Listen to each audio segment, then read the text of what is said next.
Hello and welcome to the Meditation and Flow podcast. My name is Juan Pablo Castañeda and I am Tinawoodger. and we help folks eliminate stress, eliminate self-sabotage to achieve their goals with the power of meditation and mindset.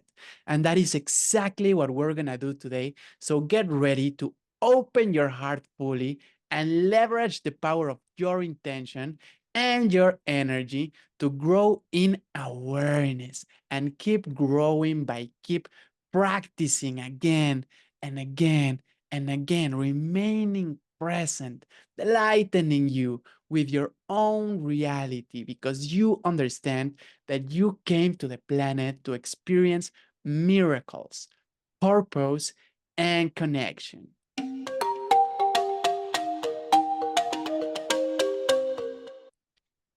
And today we're going to have an awesome talk where we're going to explore awesome questions. So, Tina, I'm very happy that we're here. How are you? Yeah, I'm good. I'm excited. I'm always so happy and blessed when we get together. So I'm looking forward to what will be uncovered in today's podcast. Oh, yeah, it's going to be really cool. So, what is the first question? Yeah, so something that is very important to me and that I love to delve into further is how to navigate the balance between the spiritual and the physical. And so I'm wondering, how do you do that? Ooh, such an interesting question. I just love it because we do create boundaries in our mind, right? We do separate things and we do feel and think. Like when we are focusing and taking care of our spiritual part, we are probably not taking care or we're not focusing on the physical part. And we create a sense of, okay, this is my spiritual part. This is an activity that is regarding my meditation, that is regarding my spirituality. And then when I'm working out or when I'm working or when I'm traveling or when I'm doing something physical, cooking, then I'm taking care of my uh, physical part, right? And we don't probably embody this sense of connection and truth that everything is everything. At my spiritual meditation practice, is a way of taking care of my physical body and the atoms physically and biologically in my body are being restored, are being taken care of. And when I'm cooking and I'm listening to music or when I'm working out and I'm very pumped and I'm excited, I am also taking care of my spirit, right? So I think the first thing for me is to understand that spirituality is taking care of your physique. And taking care of your physique is not only superficial, it is also very deep and is a very spiritual thing to do, right? I'm very curious Yeah. what is coming up for you. I love that. I really love that invitation to come back to kind of the wholeness of it all. Yeah. And I think in our mind, it's so easy to start thinking about things in like a linear way or putting in them in little boxes and categorizing them. And it feels like so much fun to do that. And, I was thinking, for example, sometimes you might be tempted to if you think about like some sort of spiritual awakening journey to be like, right, first this thing happens, and then this thing, and then this thing, and it's like, no, it's not like that. It's all like, and time is only on one in one dimension, right? Or is perceived in one kind of way. So I think I love that invitation, and I love the invitation as well of the the spiritual influencing the physical and the physical also influencing the spiritual. And for me, I do feel like there's eight, for me, if I really had to like categorize it. Again, my mind is doing that, but still, for me, this is a question as well, maybe that you can answer or bring more light to as well, because for me, there's more influence from the spiritual to the physical than the physical to the spiritual. Mm, Like, I really mm. feel that to the point where at one point I was like, it's only that. And then in the Joe Dispenza book, he was like, no, there is a bit of the other way as well, right? So that's what he thinks. So I'm wondering, how do you perceive that? Oh, yeah, yeah, yeah.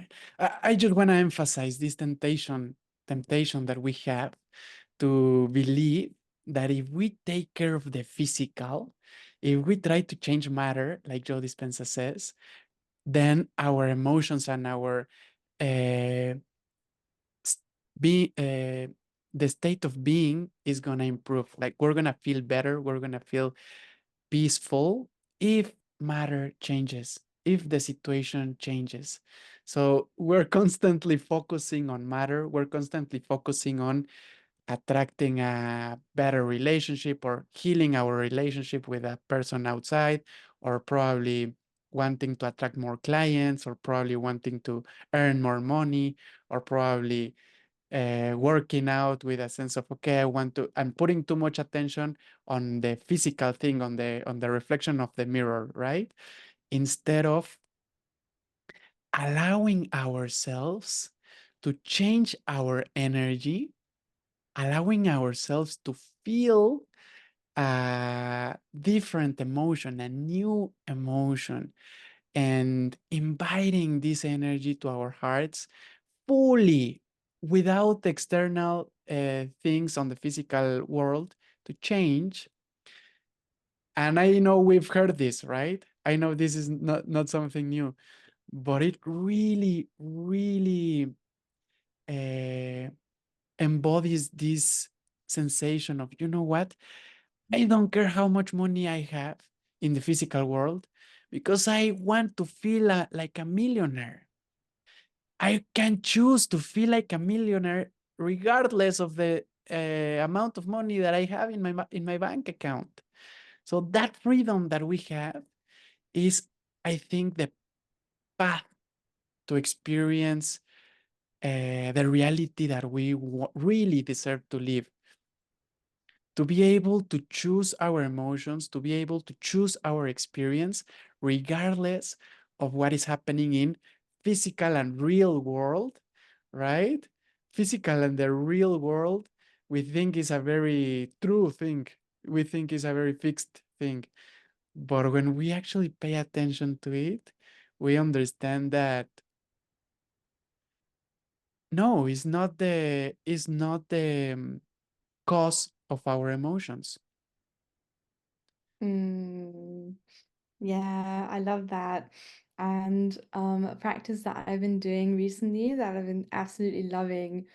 And I can't remember where, I think I first heard about it from Abraham Hicks, which is also one of my favorite spiritual teachers who I found kind of in more in the beginning of my spiritual journey.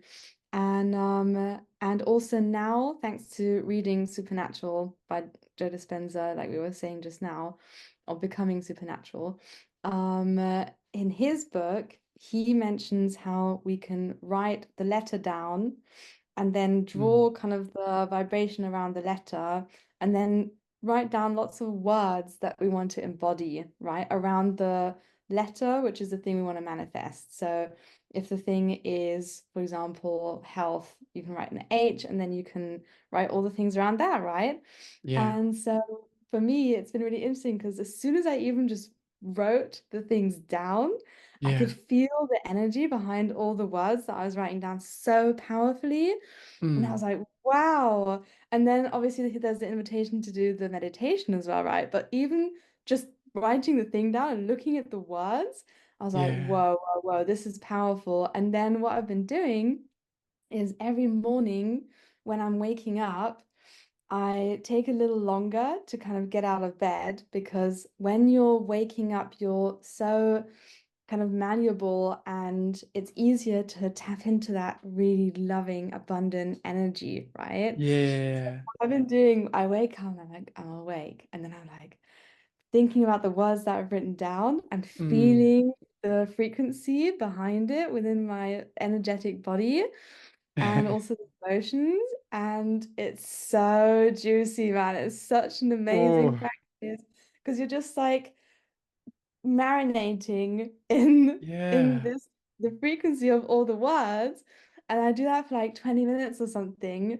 And then my whole like I don't know which of our energy bodies it is, but it's like lit up. It's like it feels so Oof. good. I feel so much love, so much like joy and yeah, all the frequencies I want to embody, right? I can feel it. So then I'm taking that into my day. And that is such a powerful practice. I'm really, really enjoying that. And yeah, and Abraham Hicks was the one who introduced it to me like 4 years ago or something. And oh, I just love it because when we can already tune into these beautiful frequencies in the beginning of our day, I feel like Yeah. then our day is set. It's like, yep.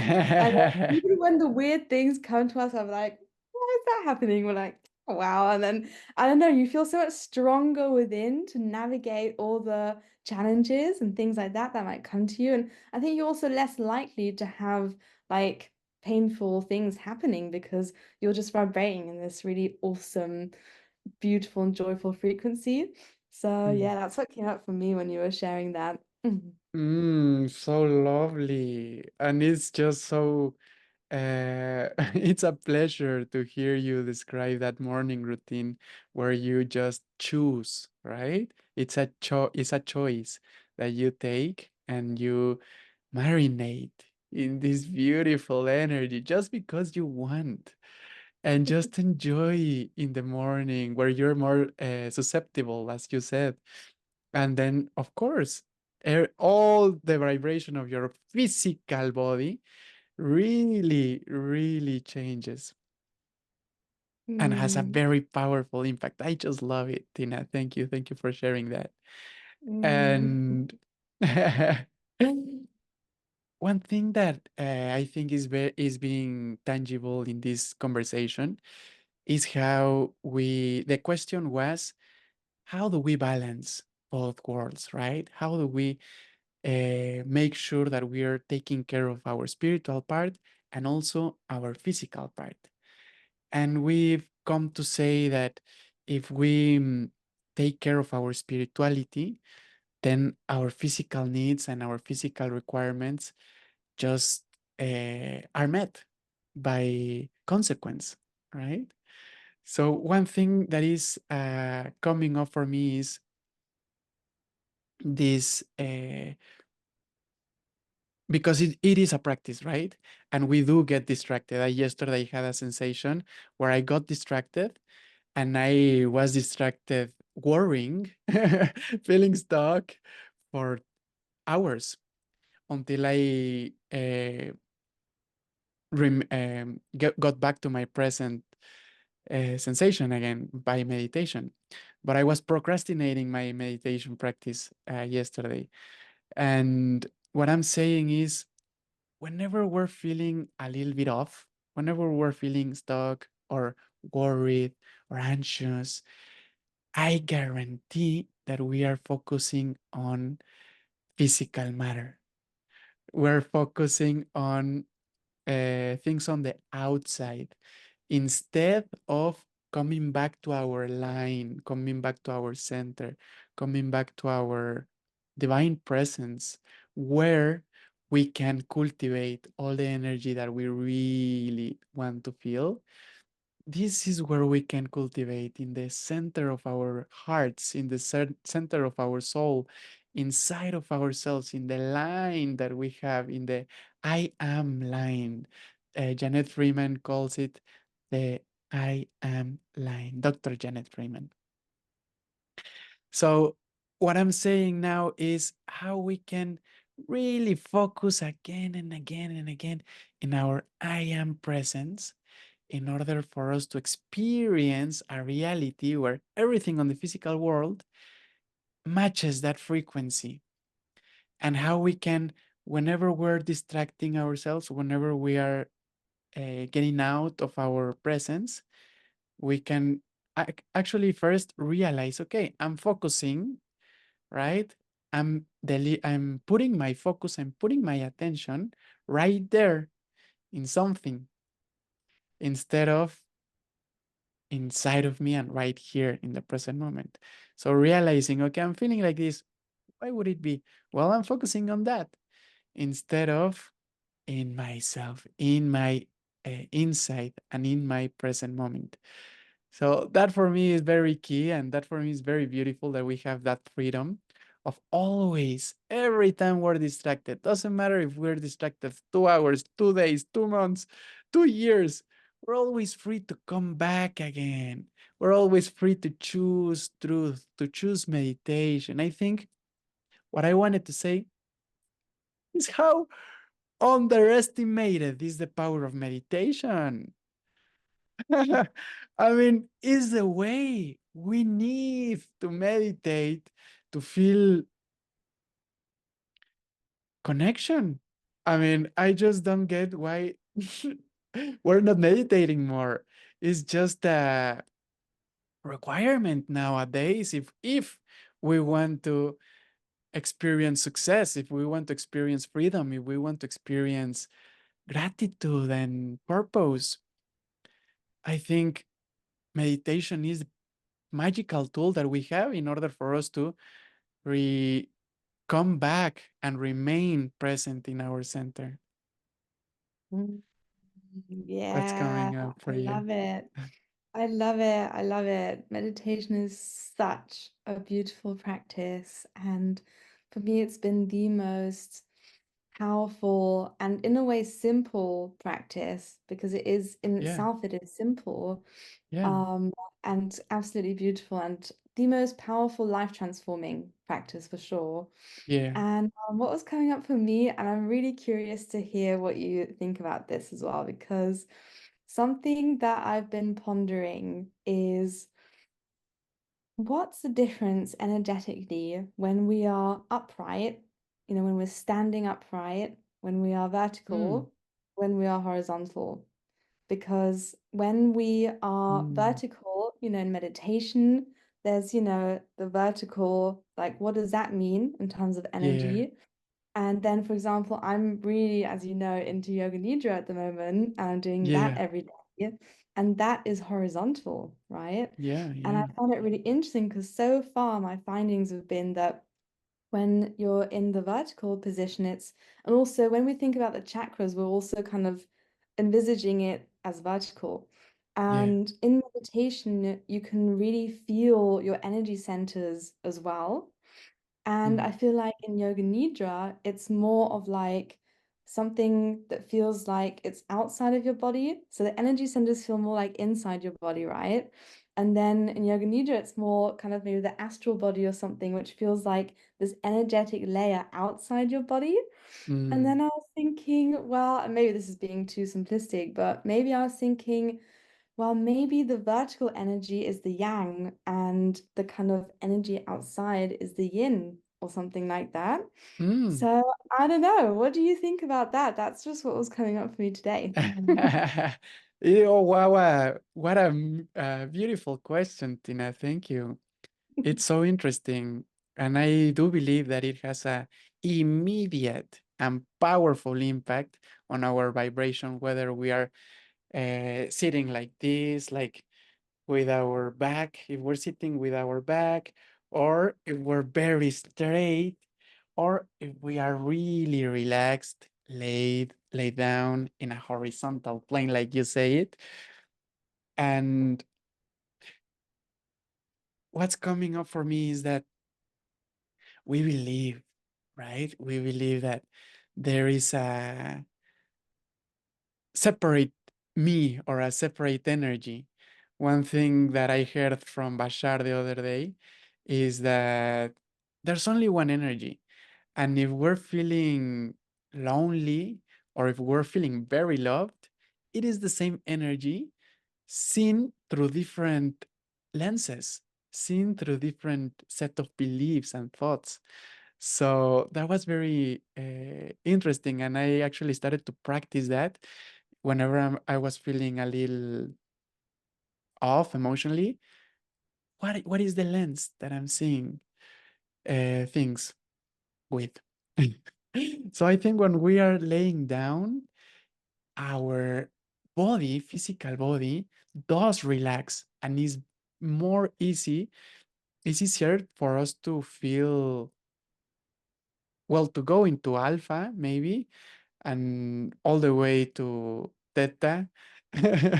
And we do surrender more easily. We experience a different sense of relaxation because it's probably more um, I think our brain has remembered that when we are laying down, we're gonna go to sleep, right? We're gonna rest. And when we are sitting up and when we're straight, we're sending a signal to to our body that we are present, that we are awake, right? For me, it's very uh, tangible how it is easier for me to remain present and to remain focused and to remain cultivating more awareness and cultivating what I want to cultivate when I'm sitting. And it's so much easier for me to let go and allow my body to integrate and to relax and to surrender when I'm laying down. So both positions are magical. Both positions are very useful if we, of course, have this intention, right? Of, okay, I'm going to lay down because I want to do a very relaxing yoga nidra practice where I'm going to fully refresh, recover, and replenish. Or I'm going to sit and I'm going to do this kind of meditation because I want to cultivate this. So I love this topic because it's very interesting how we can use both positions, sitting and laying down. We can also meditate standing and we can also meditate sitting up and walking. So um, this leads me to think and to conclude that we can remain aware and we can remain conscious and we can continue cultivating more awareness and more presence and more love and more joy and more of everything that we want, more surrender, more peace, deep peace in every second, regardless of what is happening on the outside, um, by just choosing. Doesn't matter how we are, uh, our position in our physical position, right? Yeah.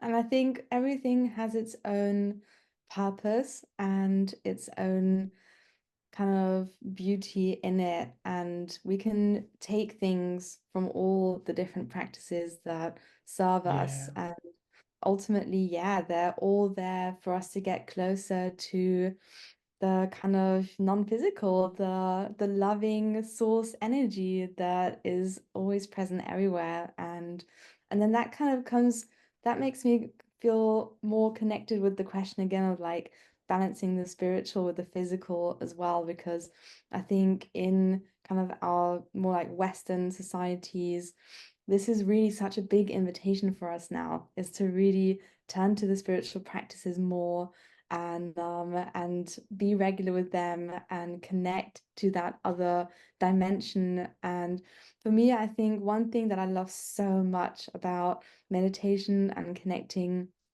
to that universal amazing energy is how I can really come back to my intuition, because I think the way that I was taught was to figure it out with my mind. And yeah, it's so funny to watch myself sometimes still be in that state where it's like, I have to figure it out in my mind. And then it's like, actually, if I surrender and if I come back to my intuition and if I come back to trust, if I come back to that more and more and more, instead of me being like, oh, I have to figure it out, and, oh, maybe it's this, and maybe making some choices that aren't actually as beneficial, I can come back and be like, I don't have to know right now. And come back to my intuition, come back to that more subtle voice within me that is like, hey, I have this awesome idea. If you tune into me, if you quiet your mind enough to listen to me, then it's going to be the most powerful and beneficial thing and choice that you can make for yourself and for Mm, everyone, because that yeah, voice knows what is of the highest good for everyone. So yeah. I really love that as well, just coming back to that innate wisdom and that more subtle voice within us that really knows so much better what Mm. to be doing than our mind could ever figure out, right? Oh, yeah. You hit the nail. Oh, I love that. I love that so much. And I'm amazed by the wisdom on those words.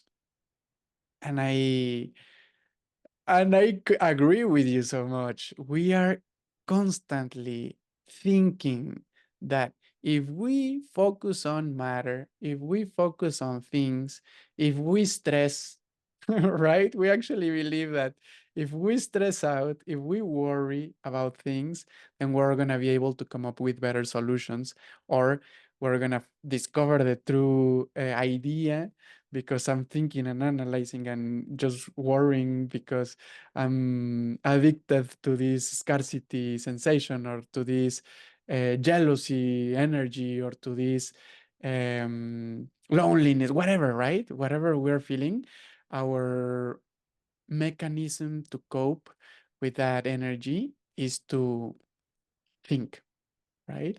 Whenever we're feeling something that we're not very comfortable with, we go up.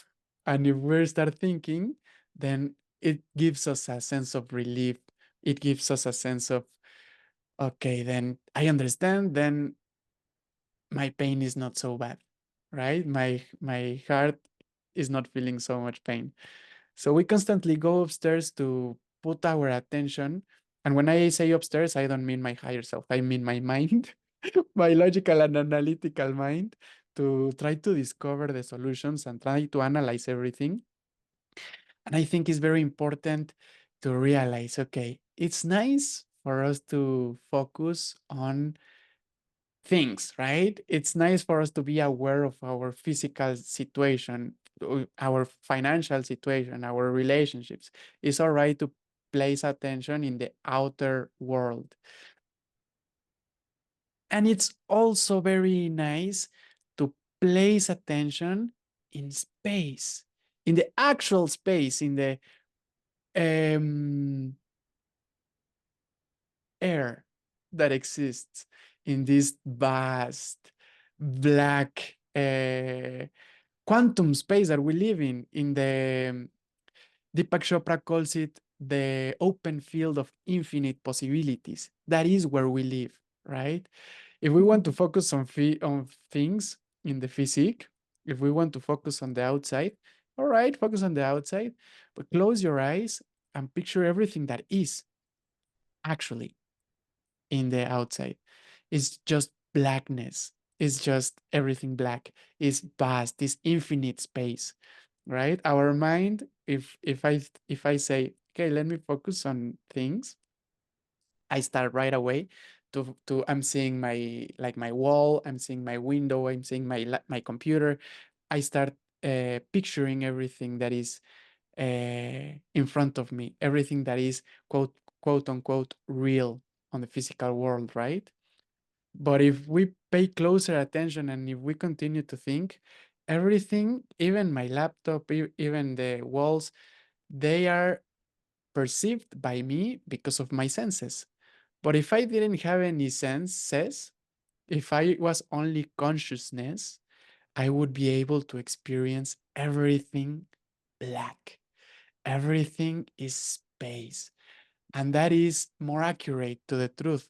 If I close my eyes and I picture everything black, and then I start to interact with that blackness and that space that really exists, and I challenge, or I want to invite everybody that is listening to just practice that, to just close your eyes and observe if you really live in a black, infinite field of possibilities where is open, where you can expand, and you can expand you can challenge yourself, and you can um, let yourself see and know where can your consciousness go, start to go up. Imagine that you're going up in this blackness, in this space infinite, and it feels so great.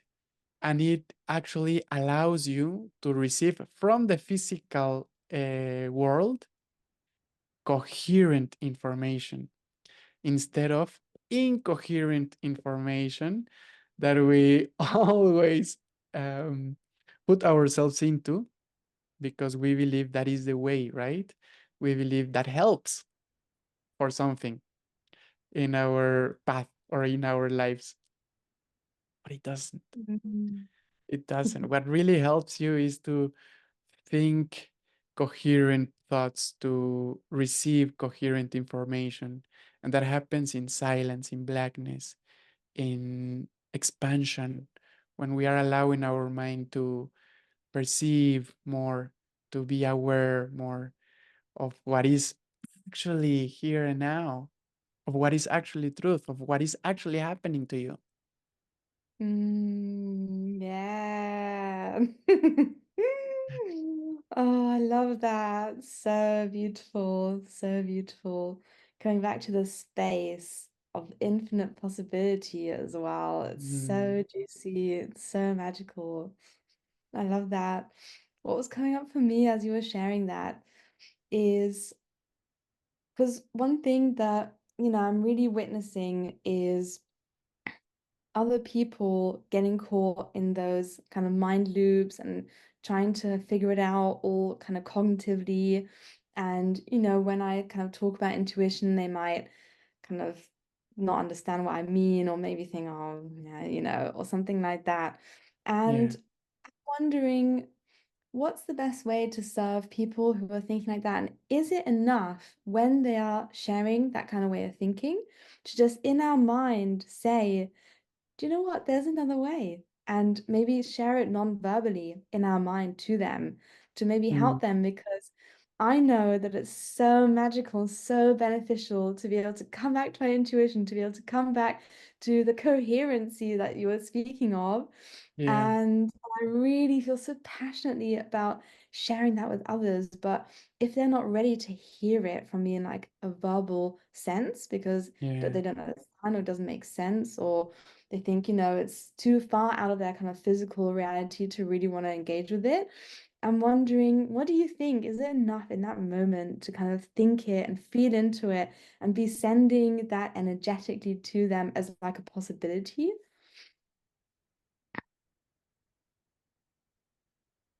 Um, it is an interesting question, right? Because we do believe that they need our energy or that they would benefit from our energy, but I am not sure. I'm not sure because um, they are in their own path. What comes up to me is that we can give that energy out. We can put that energy out in the world and allow the people that is wanting that wisdom, that those teachings, to receive them, but only if they really want to, if they ask for them. That's how we receive, when we ask, right? If we're not asking, then it's impossible to receive. So even though we have this intention of sharing this wisdom and sharing this love, and it's very often, right? It's very common for us that we experience some meditation or we experience some new teaching. We want to share. And I think the best way for us to share is, yes, share it and put it out there and allow the people that is wanting, that is asking for it, to receive it. And for those guys that were not asking, for those guys that were just chilling and living their own reality in their own way, they will benefit if we embody our own energy and we don't waste our energy by sending it to people that don't want our teachings, right? The best way that we can help others and the best way that we can help humanity is by finding realization ourselves. And we do become examples. And that's how we learn, by example. So, yeah, focusing on ourselves is underestimated in terms of how much can we really help others, right? Yeah, I love that. I think that's something that is definitely still a challenge for me is to recognize that people are living their perfect reality, and it is really that, yeah, that the invitation has to come from them. It can't come from me. It can come from me in a way where, yeah, I can put things out and the people will find it. And at the same time, with the people who aren't looking for it, they will have to create their own invitation for that. And if that doesn't happen, that's okay. And just really being present with what is, with their experience, and knowing that, I mean, it comes back to wanting everyone to feel good though, right? Like that's so it's something that's so important to me. And then Yeah. I'm like, oh, I feel like I know how one can feel good because I've gone this journey and I know how I can make myself feel good.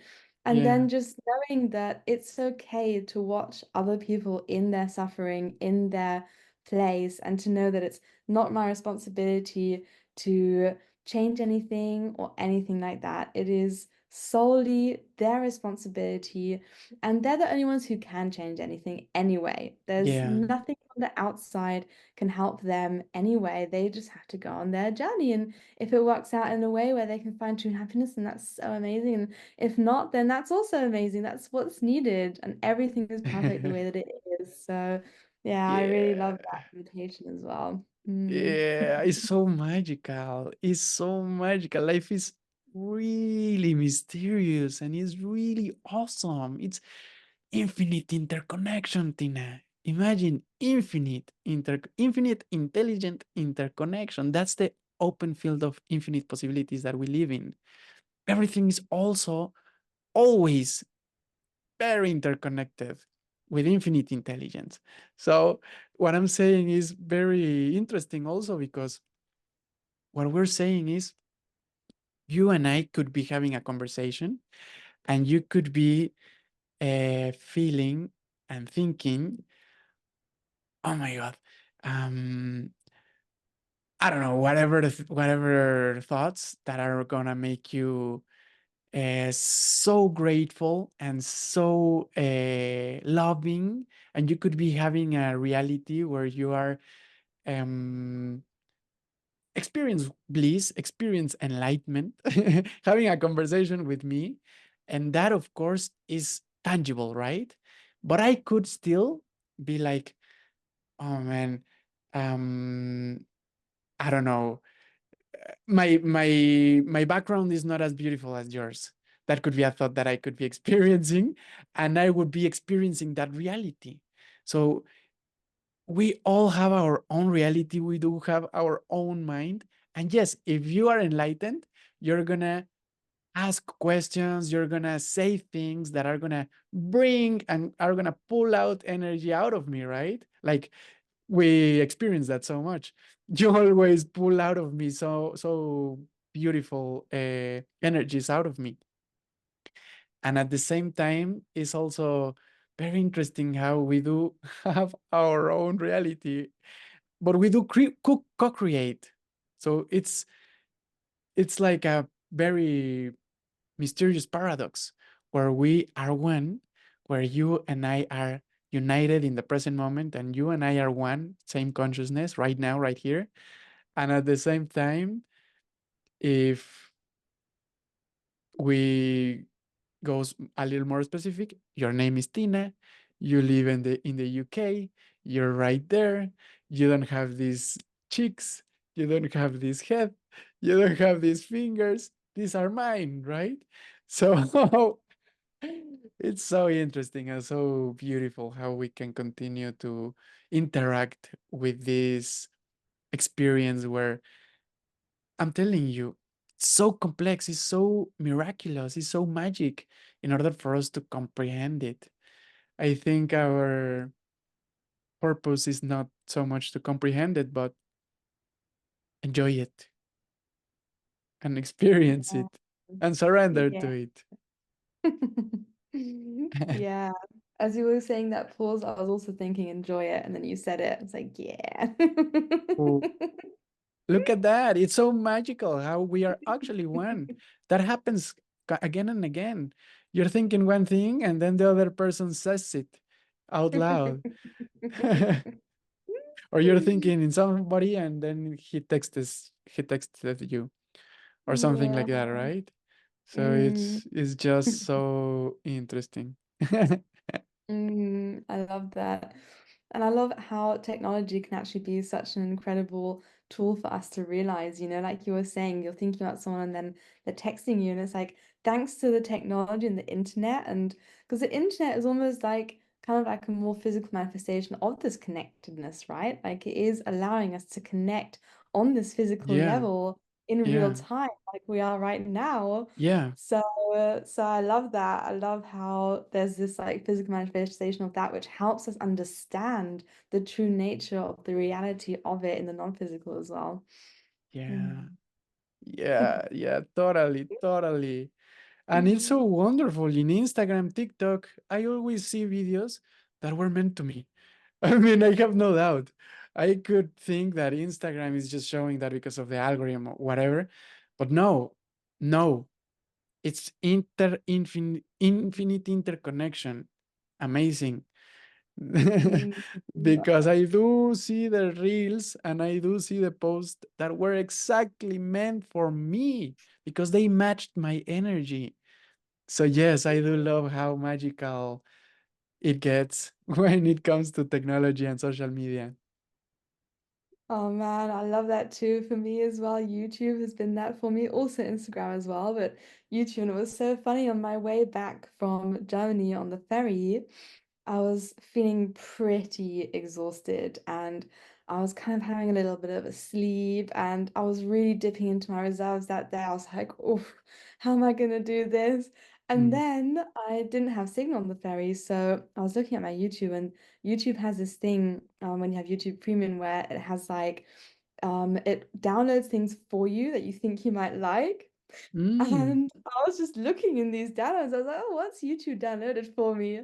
And I found this video. And again, it was just the perfect timing for me to hear these words. I was listening to it. I was like, oh, thank you, thank you, thank you. Oh, yes, it's so amazing. And it really helped me to get home safely, to have a good rest of Oh, the journey. This magical video that YouTube had like downloaded for whoa. me. It's just like, what is going on? I love it. Just so amazing. It is. It is. Well, Mm. I think this has been awesome. And how would you feel if we take some points? If you can remember, yeah, remember that's the word. Three or just two things, the main insights that you would like everybody to take with them in this session, this video. Mm, I love that. Wow, I just love the invitation of coming back to the space. And by coming back to the space, we are allowing more of the intuition to arise, to connect to that higher wisdom, to be leading our lives from a place of more love, of more compassion, to not always have to know what's going on in the mind, but to know that there are higher intelligences? I don't think that's a word, but there is something higher that knows what's best for us as individuals and for us as a collective. And when we Yeah. surrender to that and allow that in, then we can always live this most beautiful life. How about you? Yeah. Yeah. I mean, I think that's pretty much it because the focus, right? For me, is the power of your focus, the power of your focus again and again and again. I am so so amazed how I can be feeling sad, I can be feeling lonely, I can be feeling scarcity. I take my focus out of that. I put my focus where I want to put it, in my I am line, in my divine presence, in my divineness, in my soul, in the infinite abundance, love, joy, gratitude of my own soul. Put my focus on there and I start to feel that. I start to experience that right away. It doesn't have to, I don't have to spend a lot of time. I just right away start feeling, take all the energy and all the power out, away from that, what which was hurting, which was making my experience miserable, which was yeah, not helping. And I can reclaim my power instantly. And I start to feel great again. So, and it's also a practice, right? Both are true. It is so quickly and it's immediate, and it's also a practice that is easy for me because I have been practicing, and we are all always free to continue practicing. Doesn't matter of the situation. We're always free to choose to be here because the present moment is always present, right? It's always here. That's the Mm, most beautiful thing, that everything that we want is here. Everything that we want is now. I would like to finish by concluding with that idea. yes. I love it. I love it. Well, thank Mm, you everybody for watching and listening. It was an honor, it was a privilege. And I hope that you co-create with your loved ones and with everybody beautiful experiences, and you remain present and you redirect your focus again and again to your divine I am presence. Have a wonderful day, and we will see you on the next one.